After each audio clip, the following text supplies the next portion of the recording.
ਭਾਰਤੀ ਫੌਜ ਦੇਸ਼ ਦੇ ਕੋਨੇ-ਕੋਨੇ ਦੇ ਵਿੱਚ ਫੈਲੀ ਹੋਈ ਹੈ। ਕੁਝ ਅਜਿਹੀਆਂ ਵੀ ਥਾਵਾਂ ਹਨ ਜਿੱਥੇ ਆਮ ਬੰਦਾ ਪਹੁੰਚ ਤੱਕ ਨਹੀਂ ਸਕਦਾ। ਫੌਜ ਉੱਥੇ ਡਿਊਟੀ ਨਿਭਾ ਰਹੀ ਹੈ।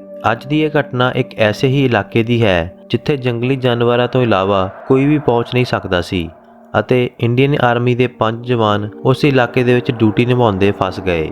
ਉਸ ਜੰਗਲ ਦੇ ਵਿੱਚ ਜੋ ਉਹਨਾਂ ਜਵਾਨਾਂ ਦੇ ਨਾਲ ਹੋਇਆ ਉਸ ਨੂੰ ਸੁਣ ਕੇ ਵੱਡੇ-ਵੱਡੇ ਅਫਸਰਾਂ ਦੀਆਂ ਲੱਤਾਂ ਕੰਬਣ ਲੱਗੀਆਂ। ਇਹ ਘਟਨਾ ਕੇਰਲਾ ਦੇ ਰਹਿਣ ਵਾਲੇ ਗਾਂਧੀ ਵੈਂਕਟਰਾਓ ਨਾਮ ਦੇ ਇੱਕ ਫੌਜੀ ਜਵਾਨ ਨੇ ਦੁਨੀਆ ਦੇ ਅੱਗੇ ਜ਼ਾਹਿਰ ਕੀਤੀ, ਜਿਸ ਦੀ ਡਿਊਟੀ ਸ਼੍ਰੀਨਗਰ ਤੋਂ ਅੱਗੇ ਜੰਗਲੀ ਪਹਾੜੀ ਇਲਾਕੇ ਦੇ ਵਿੱਚ ਸੀ। ਰਾਓ ਦੱਸਦਾ ਹੈ ਕਿ ਇਹ 2003 ਦੀ ਗੱਲ ਹੈ ਜਦੋਂ ਸਾਡੀ ਪਲਟਨ ਦੀ ਪੋਸਟਿੰਗ ਕਸ਼ਮੀਰ ਦੇ ਵਿੱਚ ਹੋਈ ਤੇ ਸ਼੍ਰੀਨਗਰ ਤੋਂ ਕਾਫੀ ਅੱਗੇ ਪਹਾੜੀ ਇਲਾਕੇ ਦੇ ਵਿੱਚ ਸਾਡਾ ਕੈਂਪ ਲੱਗਿਆ। ਮੇਰੇ ਨਾਲ ਮੇਰੇ ਸਾਥੀ ਜਵਾਨ ਜੋ ਕਿ ਕੇਰਲਾ ਅਤੇ ਬੰਗਲੌਰ ਦੇ ਸੀ ਇੱਕੋ ਕੈਂਪ ਦੇ ਵਿੱਚ ਰਹਿਣ ਲੱਗੇ। ਸਾਨੂੰ ਇਹਨਾਂ ਇਲਾਕਿਆਂ ਦੇ ਬਾਰੇ ਕੁਝ ਖਾਸ ਨੌਲੇਜ ਨਹੀਂ ਸੀ। ਕੁਝ ਸਾਲ ਹੋਏ ਸੀ ਭਰਤੀ ਹੋਇਆਂ ਨੂੰ ਅਤੇ ਇੰਨੀ ਦੂਰ ਪਹਿਲੀ ਵਾਰ ਪੋਸਟਿੰਗ ਹੋਈ ਸੀ। ਸਾਨੂੰ ਸਿਰਫ ਆਪਣੇ ਆਪ ਬਾਰੇ ਪਤਾ ਸੀ ਤੇ ਇੱਧਰ ਦੇ ਲੋਕਾਂ ਬਾਰੇ ਕੁਝ ਖਾਸ ਪਤਾ ਨਹੀਂ ਸੀ। ਪੰਜਾਬ ਅਤੇ ਪੰਜਾਬੀ ਲੋਕ ਵੀ ਮੈਂ ਪਹਿਲੀ ਵਾਰ ਹੀ ਦੇਖੇ ਸੀ। ਸੋ ਕੈਂਪ ਦੇ ਵਿੱਚ ਸਾਡੇ ਦਿਨ ਲੰਘਦੇ ਗਏ। ਜੰਗਲੀ ਇਲਾਕਾ ਸੀ ਤੇ ਫੌਜ ਨੂੰ ਖਬਰ ਆਈ ਸੀ ਕਿ ਇਸ ਜੰਗਲ ਦੇ ਵਿੱਚ ਅੱਤਵਾਦੀ ਕੈਂਪ ਚੱਲਦੇ ਹਨ, ਜਿਸ ਕਾਰਨ ਇਸ ਪਹਾੜੀ ਜੰਗਲ ਦੇ ਵਿੱਚ ਸਾਡਾ ਕੈਂਪ ਸੀ। ਹੁਣ ਕੁੱਲ 25 ਫੌਜੀ ਨੌਜਵਾਨ ਉੱਥੇ ਵੱਖੋ ਵੱਖਰੀ ਜਗ੍ਹਾ ਦੇ ਉੱਤੇ ਟੈਂਟ ਲਗਾ ਕੇ ਰਹਿੰਦੇ ਸੀ ਤੇ ਦਿੱਤੀਆਂ ਹੋਈਆਂ ਡਿਊਟੀਆਂ ਨਿਭਾ ਰਹੇ ਸੀ। ਰਾਤ ਦੇ ਸਮੇਂ 2 ਜਵਾਨ ਪਹਿਰਾ ਦਿੰਦੇ ਸੀ ਤੇ ਬਾਕੀ ਸੌਂਦੇ ਸੀ। ਪਰ ਜੰਗਲ ਦੇ ਵਿੱਚ ਨੀਂਦ ਪੈਣਾ ਬਹੁਤ ਮੁਸ਼ਕਿਲ ਹੈ। ਤਰ੍ਹਾਂ ਦੀਆਂ ਆਵਾਜ਼ਾਂ ਆਉਂਦੀਆਂ ਨੇ ਤੇ ਜੰਗਲੀ ਜੀਵ ਜੰਤੂਆਂ ਦਾ ਡਰ ਵੱਖਰਾ। ਸੋ ਆਪਾਂ ਔਖੇ ਸੌਖੇ ਦਿਨ ਰਾਤ ਕੱਢਦੇ ਰਹੇ। ਇੱਕ ਰਾਤ ਆਪਾਂ ਸੋ ਰਹੇ ਸੀ ਕਿ ਜੋ ਜਵਾਨ ਪਹਿਰੇ ਦੇ ਉੱਤੇ ਸੀ ਉਹਨਾਂ ਨੇ ਬਾਕੀ ਜਵਾਨਾਂ ਨੂੰ ਉਠਾਇਆ। ਜਦੋਂ ਆਪਾਂ ਉੱਠੇ ਤਾਂ ਸਾਨੂੰ ਪਤਾ ਲੱਗਿਆ ਕਿ ਕੁਝ ਦੂਰੀ ਦੇ ਉੱਤੇ ਰੌਸ਼ਨੀ ਦਿਖਾਈ ਦੇ ਰਹੀ ਹੈ ਅਤੇ ਪੈਰਾਂ ਦੀ ਪੈਛੜ ਵੀ ਸੁਣਾਈ ਦੇ ਰਹੀ ਹੈ। ਹੋ ਸਕਦਾ ਸੀ ਕਿ ਅੱਤਵਾਦੀ ਕੈਂਪ ਕਿਤੇ ਕੋਲ ਹੀ ਹੋਵੇ। ਆਪਾਂ 5 ਜਵਾਨ ਬਿਨਾਂ ਕਿਸੇ ਹੋਰ ਗਰੁੱਪ ਨੂੰ ਦੱਸੇ ਉਸ ਰੌਸ਼ਨੀ ਵੱਲ ਚਲੇ ਗਏ ਤੇ ਚੱਲਦਿਆਂ ਨੂੰ ਕਾਫੀ ਸਮਾਂ ਹੋ ਗਿਆ। ਜਿੰਨੀ ਨੇੜੇ ਉਹ ਰੌਸ਼ਨੀ ਲੱਗ ਰਹੀ ਸੀ ਅਸਲ ਦੇ ਵਿੱਚ ਉਹ ਇੰਨੀ ਨੇੜੇ ਨਹੀਂ ਸੀ ਤੇ ਆਪਾਂ ਜੰਗਲ ਦੇ ਕਾਫੀ ਅੰਦਰ ਤੱਕ ਚਲੇ ਗਏ। ਕਾਫੀ ਦੂਰ ਜਾਣ ਤੋਂ ਬਾਅਦ ਵੀ ਉਹ ਰੌਸ਼ਨੀ ਵਾਲਾ ਟਿਕਾਣਾ ਨਹੀਂ ਆਇਆ, ਸਗੋਂ ਉਹ ਲੋ ਸਾਡੇ ਤੋਂ ਹੋਰ ਦੂਰ ਹੁੰਦੀ ਗਈ। ਆਪਾਂ ਕੁਝ ਵੀ ਸਮਝ ਨਾ ਪਾਏ ਕਿ ਇਹ ਕੀ ਹੋ ਰਿਹਾ ਹੈ, ਪਰ ਜਦੋਂ ਤੱਕ ਸਮਝ ਲੱਗੀ ਆਪਾਂ ਕਾਫੀ ਦੂਰ ਨਿਕਲ ਚੁੱਕੇ ਸੀ। ਜਦੋਂ ਥੱਕ ਟੁੱਟ ਕੇ ਆਪਾਂ ਇੱਕ ਜਗ੍ਹਾ ਬੈਠ ਗਏ ਤਾਂ ਸਾਨੂੰ ਨੀਂਦ ਆਉਣ ਲੱਗੀ। ਇੱਕ ਖਾਲੀ ਸਾਫ਼ ਕੀਤੀ ਹੋਈ ਜਗ੍ਹਾ ਸੀ ਜਿੱਥੇ ਆਪਾਂ ਬੈਠ ਗਏ ਤੇ ਸਾਨੂੰ ਉਸ ਵੇਲੇ ਬਹੁਤ ਅਜੀਬ ਲੱਗਿਆ ਜਦੋਂ ਸਾਡੇ ਆਲੇ ਦੁਆਲੇ ਕਾਫੀ ਲੋਕਾਂ ਦੇ ਘੁੰਮਣ ਦੀ ਆਵਾਜ਼ ਆਉਣ ਲੱਗੀ, ਜਿਵੇਂ 10-15 ਬੰਦੇ ਸਾਡੇ ਕੋਲ ਹੀ ਘੁੰਮ ਰਹੇ ਹੋਣ। ਆਪਾਂ ਕੁਝ ਡਰ ਗਏ ਕਿ ਕਿਤੇ ਸਾਨੂੰ ਘੇਰਾ ਹੀ ਨਾ ਪੈ ਗਿਆ ਹੋਵੇ, ਪਰ ਉੱਥੇ ਦੂਰ ਤੱਕ ਕੋਈ ਇਨਸਾਨ ਜਾਂ ਫਿਰ ਜਾਨਵਰ ਨਹੀਂ ਸੀ। ਤਾਂ ਫਿਰ ਉਹ ਪੈਰਾਂ ਦੀ ਚੱਲਣ ਦੀ ਆਵਾਜ਼ ਕਿੱਥੋਂ ਆ ਰਹੀ ਸੀ? ਸਾਡੇ ਗਰੁੱਪ ਦਾ ਇੱਕ ਜਵਾਨ ਬੋਲਿਆ ਕਿ ਆਪਾਂ ਨੀਂਦ ਦੇ ਵਿੱਚੋਂ ਉੱਠ ਕੇ ਆਏ ਹਾਂ, ਇਸ ਲਈ ਸਾਨੂੰ ਅਜਿਹੀਆਂ ਆਵਾਜ਼ਾਂ ਦਾ ਵਹਿਮ ਹੋ ਰਿਹਾ ਹੈ। ਪਰ ਮੈਂ ਕਿਹਾ ਕਿ ਦਿਮਾਗੀ ਵਹਿਮ ਹੁੰਦਾ ਤਾਂ ਸਿਰਫ 1 ਜਾਂ 2 ਬੰਦਿਆਂ ਨੂੰ ਹੋਣਾ ਸੀ।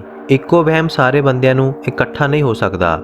ਬਿਨਾਂ ਕੁਝ ਸੋਚੇ ਸਮਝੇ ਆਪਾਂ ਉੱਥੇ ਆਰਾਮ ਕਰਨ ਲੱਗੇ ਕਿ ਕੁਝ ਭਿਆਨਕ ਆਵਾਜ਼ਾਂ ਨੇ ਸਾਨੂੰ ਝੰਜੋੜ ਕੇ ਰੱਖ ਦਿੱਤਾ ਤੇ ਸਾਡੇ ਆਲੇ ਦੁਆਲੇ ਲੋਕਾਂ ਦੀ ਭੀੜ ਲੱਗ ਗਈ। ਉਹਨਾਂ ਲੋਕਾਂ ਨੂੰ ਦੇਖ ਕੇ ਆਪਾਂ ਬਹੁਤ ਡਰ ਗਏ ਕਿਉਂਕਿ ਉਹ ਆਮ ਇਨਸਾਨ ਨਹੀਂ ਸਨ, ਸਗੋਂ ਭੂਤ ਪ੍ਰੇਤਾਂ ਦਾ ਸਾਇਆ ਸੀ ਜੋ ਸਾਨੂੰ ਲਗਾਤਾਰ ਡਰਾ ਰਿਹਾ ਸੀ। ਇੱਕ ਪਲ ਲਈ ਸਾਹਮਣੇ ਆਉਂਦਾ ਸੀ ਤੇ ਇੱਕ ਪਲ ਦੇ ਵਿੱਚ ਹੀ ਗਾਇਬ ਹੋ ਜਾਂਦਾ ਸੀ। ਇਨਸਾਨ ਹੁੰਦੇ ਤਾਂ ਆਪਾਂ ਲੜ ਲੈਂਦੇ, ਪਰ ਇੱਥੇ ਕੁਝ ਅਜੀਬ ਹੀ ਖੇਡ ਚੱਲ ਰਿਹਾ ਸੀ। ਆਪਾਂ ਪੂਰੇ ਡਰ ਚੁੱਕੇ ਸੀ ਤਾਂ ਇੱਕਦਮ ਜੰਗਲ ਦੀ ਤਰਫੋਂ 2 ਘੋੜੇ ਆਏ ਤੇ ਸਾਡੇ ਕੋਲ ਆ ਕੇ ਰੁਕੇ। 2 ਸਰਦਾਰ ਚਿੱਟੀਆਂ ਦਾੜੀਆਂ ਅਤੇ ਨੀਲੀ ਡਰੈਸ ਦੇ ਵਿੱਚ ਸਾਡੇ ਕੋਲ ਆ ਕੇ ਰੁਕੇ ਤੇ ਕਹਿਣ ਲੱਗੇ ਕਿ ਜਵਾਨੋ ਉੱਠੋ, ਇਸ ਜਗ੍ਹਾ ਦੇ ਉੱਤੇ ਰੁਕਣਾ ਠੀਕ ਨਹੀਂ ਹੈ, ਸਾਡੇ ਨਾਲ ਚੱਲੋ। ਆਪਾਂ ਗੁਰਦੁਆਰਾ ਸਾਹਿਬ 6ਵੀਂ ਪਾਤਸ਼ਾਹੀ ਤੋਂ ਆਏ ਹਾਂ। ਆਪਾਂ ਡਰੇ ਹੋਏ ਸੀ। ਉਹ ਸਰਦਾਰ ਕੌਣ ਸੀ, ਕਿਹੜਾ ਗੁਰਦੁਆਰਾ ਸਾਹਿਬ, ਸਾਨੂੰ ਕੁਝ ਵੀ ਸਮਝ ਨਹੀਂ ਲੱਗਿਆ ਤੇ ਆਪਾਂ ਉਹਨਾਂ ਦੇ ਪਿੱਛੇ ਚੱਲ ਪਏ। ਚੱਲਦਿਆਂ ਉਹ ਸਰਦਾਰ ਕਹਿਣ ਲੱਗੇ ਕਿ ਤੁਸੀਂ ਇੱਥੇ ਕਿਵੇਂ ਪਹੁੰਚੇ? ਮੈਂ ਉਹਨਾਂ ਨੂੰ ਦੱਸਿਆ ਕਿ ਇੱਕ ਰੌਸ਼ਨੀ ਦਾ ਪਿੱਛਾ ਕਰਦੇ ਹੋਏ ਆਪਾਂ ਇੱਥੇ ਪਹੁੰਚੇ। ਉਹ ਸਰਦਾਰ ਕਹਿਣ ਲੱਗੇ ਕਿ ਇੱਥੇ ਕੋਈ ਵੀ ਰੌਸ਼ਨੀ ਨਹੀਂ ਹੈ। ਕਾਫੀ ਸਮਾਂ ਪਹਿਲਾਂ ਇੱਥੇ ਪਾਕਿਸਤਾਨੀ ਕੈਂਪ ਲੱਗਦੇ ਸੀ ਅਤੇ ਇਸੇ ਜੰਗਲ ਦੇ ਵਿੱਚ ਇੱਕ ਕੈਂਪ ਨੂੰ ਅੱਗ ਲੱਗ ਗਈ, ਜਿਸ ਕਾਰਨ ਇੱਥੇ 20 ਤੋਂ 25 ਬੰਦੇ ਜਿਉਂਦੇ ਹੀ ਸੜ ਗਏ। ਉਦੋਂ ਤੋਂ ਲੋਕਾਂ ਨੂੰ ਇੱਥੇ ਅੱਗ ਦੀਆਂ ਲਾਟਾਂ ਅਤੇ ਕੁਝ ਇਨਸਾਨਾਂ ਦੇ ਹੋਣ ਦਾ ਅਹਿਸਾਸ ਹੁੰਦਾ ਹੈ ਅਤੇ ਬਹੁਤੇ ਲੋਕ ਇਸੇ ਜੰਗਲ ਦੇ ਵਿੱਚ ਹੀ ਗੁੰਮ ਹੋ ਕੇ ਆਪਣੀ ਜਾਨ ਗਵਾ ਬੈਠਦੇ ਨੇ। ਇੱਥੇ ਹੁਣ ਕੋਈ ਵੀ ਇਨਸਾਨ ਨਹੀਂ ਆਉਂਦਾ। ਉਹਨਾਂ ਸਰਦਾਰਾਂ ਦੀ ਇਹ ਗੱਲ ਸੁਣ ਕੇ ਮੈਂ ਸੋਚਣ ਲੱਗਿਆ ਕਿ ਇਹ ਸਿਰਫ ਕਹਾਣੀਆਂ ਨੇ ਤੇ ਮੇਰੇ ਬਾਕੀ ਸਾਥੀ ਮਨ ਹੀ ਮਨ ਦੇ ਅੰਦਰ ਹੱਸ ਰਹੇ ਸੀ। ਇੰਨੇ ਨੂੰ ਇੱਕ ਸਰਦਾਰ ਨੇ ਕਿਹਾ ਕਿ ਵੈਂਕਟਰਾਓ, ਇਹ ਕੋਈ ਕਹਾਣੀ ਜਾਂ ਮਜ਼ਾਕ ਨਹੀਂ ਹੈ ਜੋ ਤੁਸੀਂ ਹੱਸ ਰਹੇ ਹੋ। ਜਿੱਥੋਂ ਤੁਸੀਂ ਨਿਕਲ ਕੇ ਆਏ ਹੋ ਉਹ ਕੋਈ ਵਹਿਮ ਨਹੀਂ ਸੀ, ਸਗੋਂ ਇੱਕ ਸੱਚਾਈ ਸੀ ਜੋ ਤੁਸੀਂ ਆਪਣੇ ਅੱਖੀਂ ਦੇਖੀ ਸੀ। ਮੈਂ ਉਸ ਵੇਲੇ ਹੈਰਾਨ ਸੀ ਕਿ ਉਹਨਾਂ ਸਰਦਾਰਾਂ ਨੂੰ ਮੇਰਾ ਨਾਮ ਕਿਵੇਂ ਪਤਾ ਲੱਗਿਆ, ਪਰ ਮੈਂ ਕੁਝ ਨਹੀਂ ਬੋਲਿਆ ਤੇ ਉਹ ਸਰਦਾਰ ਸਾਨੂੰ ਸਾਡੇ ਕੈਂਪ ਤੱਕ ਛੱਡ ਗਏ ਤੇ ਕਹਿਣ ਲੱਗੇ ਕਿ ਹੁਣ ਕਿਸੇ ਰੌਸ਼ਨੀ ਦਾ ਪਿੱਛਾ ਨਹੀਂ ਕਰਨਾ। ਜਦੋਂ ਉਹ ਸਰਦਾਰ ਜਾਣ ਲੱਗੇ ਤਾਂ ਮੈਂ ਉਹਨਾਂ ਨੂੰ ਪੁੱਛਿਆ ਕਿ ਤੁਸੀਂ ਇੰਨੀ ਰਾਤ ਸਮੇਂ ਇਹਨਾਂ ਜੰਗਲਾਂ ਦੇ ਵਿੱਚ ਕਿਵੇਂ ਆਏ ਤੇ ਤੁਹਾਨੂੰ ਮੇਰਾ ਨਾਮ ਕਿਵੇਂ ਪਤਾ ਲੱਗਿਆ। ਉਸ ਵੇਲੇ ਜੋ ਉਹਨਾਂ ਸਰਦਾਰਾਂ ਨੇ ਮੈਨੂੰ ਕਿਹਾ, ਉਸ ਗੱਲ ਨੇ ਮੈਨੂੰ ਅੰਦਰ ਤੱਕ ਕਾਂਬਾ ਛੇੜ ਦਿੱਤਾ। ਉਹ ਸਰਦਾਰ ਬੋਲੇ ਕਿ ਇਸ ਗੱਲ ਦਾ ਜਵਾਬ ਆਪਣੇ ਪਿਤਾ ਸੁਮਨ ਵੈਂਕਟ ਰਾਓ ਦੇ ਕੋਲੋਂ ਲਵੀਂ।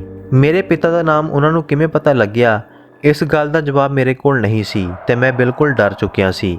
ਮੈਂ ਅਗਲੇ ਦਿਨ ਸਵੇਰ ਹੁੰਦਿਆਂ ਹੀ ਆਪਣੇ ਪਿਤਾ ਨੂੰ ਫੋਨ ਲਗਾਇਆ। ਮੇਰੇ ਪਿਤਾ ਵੀ ਫੌਜ ਦੇ ਵਿੱਚੋਂ ਰਿਟਾਇਰ ਕੈਪਟਨ ਸੀ।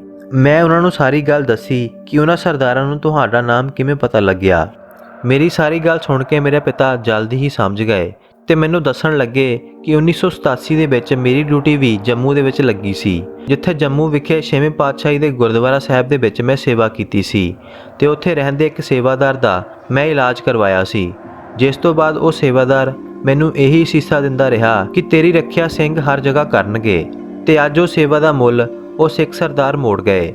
ਇੱਥੋਂ ਇਹ ਗੱਲ ਸਾਬਿਤ ਹੁੰਦੀ ਹੈ ਕਿ ਉਹ ਸ਼ਹੀਦ ਸਿੰਘ ਹੀ ਸੀ ਜਿਨ੍ਹਾਂ ਨੇ ਪਹਿਰਾ ਦੇ ਕੇ ਉਹਨਾਂ ਜਵਾਨਾਂ ਨੂੰ ਮੁਸੀਬਤ ਦੇ ਵਿੱਚੋਂ ਕੱਢਿਆ ਸੀ, ਕਿਉਂਕਿ ਉਸ ਇਲਾਕੇ ਦੇ ਵਿੱਚ ਨਾ ਤਾਂ ਕੋਈ ਗੁਰਦੁਆਰਾ ਸਾਹਿਬ ਹੈ ਤੇ ਨਾ ਹੀ ਕੋਈ ਨਿਹੰਗ ਸਿੰਘ ਰਹਿੰਦੇ ਨੇ। 6ਵੇਂ ਪਾਤਸ਼ਾਹੀ ਦਾ ਗੁਰਦੁਆਰਾ ਸਾਹਿਬ ਜੰਮੂ ਦੇ ਵਿੱਚ ਹੈ, ਨਾ ਕਿ ਕਸ਼ਮੀਰ ਦੇ ਵਿੱਚ, ਤੇ ਉਸ ਜੰਗਲ ਦੇ ਵਿੱਚ ਤਾਂ ਕੋਈ ਕਸ਼ਮੀਰੀ ਇਨਸਾਨ ਵੀ ਨਹੀਂ ਜਾਂਦਾ। ਇਹ ਘਟਨਾ ਅੱਜ ਵੀ ਮੈਨੂੰ ਡਰਾ ਕੇ ਰੱਖ ਦਿੰਦੀ ਹੈ। ਜਦੋਂ ਮੈਂ ਇਹ ਗੱਲ ਆਪਣੇ ਅਫਸਰਾਂ ਨੂੰ ਦੱਸੀ ਤਾਂ ਉਹਨਾਂ ਨੇ ਕਿਹਾ ਕਿ ਅਜਿਹਾ ਬਹੁਤ ਵਾਰ ਸਾਡੇ ਜਵਾਨਾਂ ਦੇ ਨਾਲ ਹੁੰਦਾ ਹੈ, ਪਰ ਕਦੀ ਉਹਨਾਂ ਨੇ ਕੋਈ ਸਿੰਘ ਨਹੀਂ ਦੇਖਿਆ।